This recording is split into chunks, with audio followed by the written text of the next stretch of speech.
Bismillahirrahmanirrahim. Assalamualaikum warahmatullahi wabarakatuh.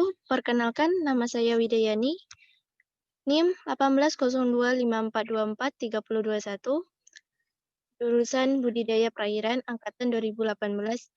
Baiklah, di sini saya akan mempresentasikan hasil PPT yang saya buat dengan mata kuliah Teknologi Pengolahan Limbah Aquacultur yang diampu oleh dosen Wiwin Kusuma Atmaja Putra.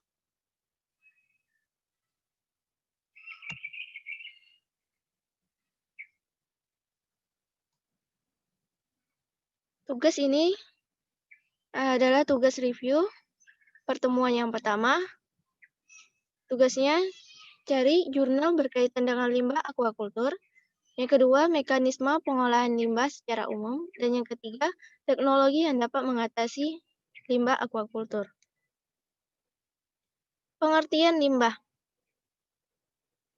Limbah yaitu luaran dari suatu proses kegiatan produksi atau industri, usaha, aquacultur, pertanian, dan lain-lainnya yang dalam bentuk tertentu, bentuk padat, cair, maupun gas yang dapat bersifat positif dan negatif terhadap keberlangsungan usaha maupun kehidupan manusia. Berikut adalah jurnal yang berkaitan dengan limbah aquacultur yang saya cari. Judul dari jurnal tersebut adalah Performansi Instalasi Pengolah Air Limbah Tambak Superintensif. Penulisnya Rahmat Syah Madfarul, Hidayat Suryanto Suwoyo, dan Makmur. Tahun terbit dan penerbit 2017 di Media Aquacultur. Latar belakang dari jurnal tersebut, pengolahan air buangan tambak superintensif atau TSI adalah usaha untuk mengurangi beban bahan pencemar yang terkandung di dalam air buangan tersebut.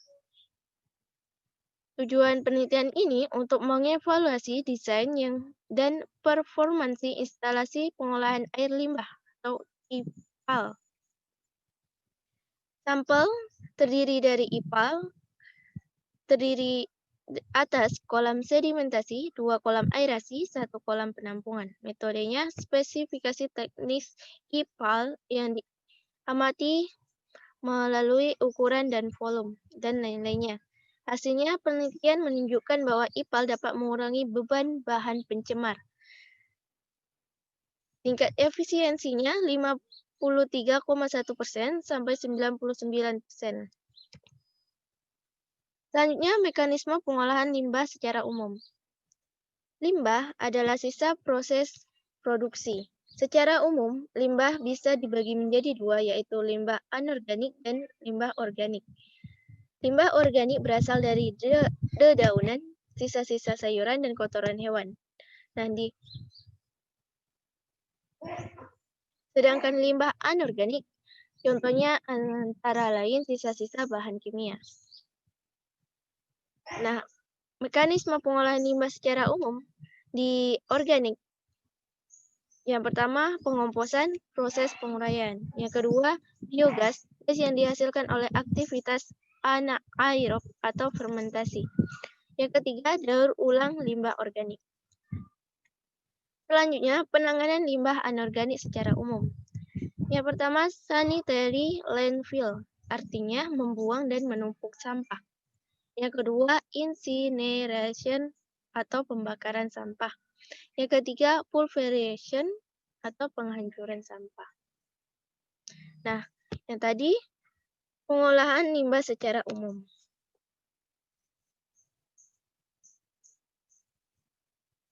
Selanjutnya, teknologi yang dapat mengatasi limbah aquacultur yang salah satunya teknologi gabungan upflow and aerob synthetic blanket yang disingkat UASB.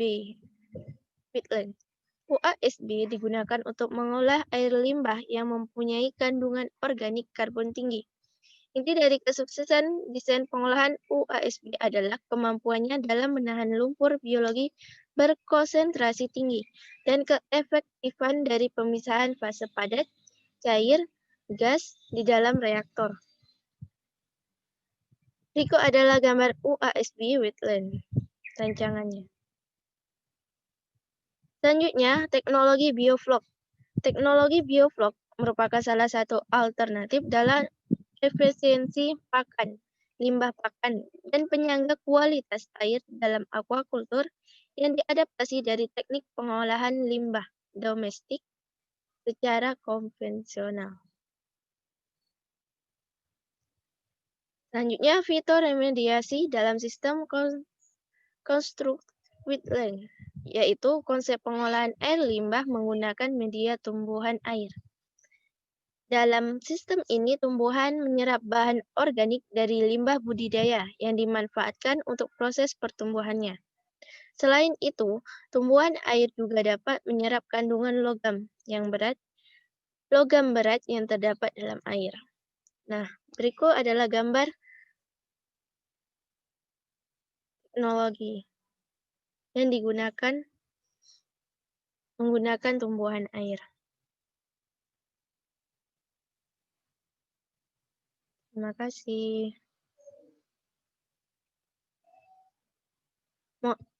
Sekian hasil presentasi yang dipaparkan.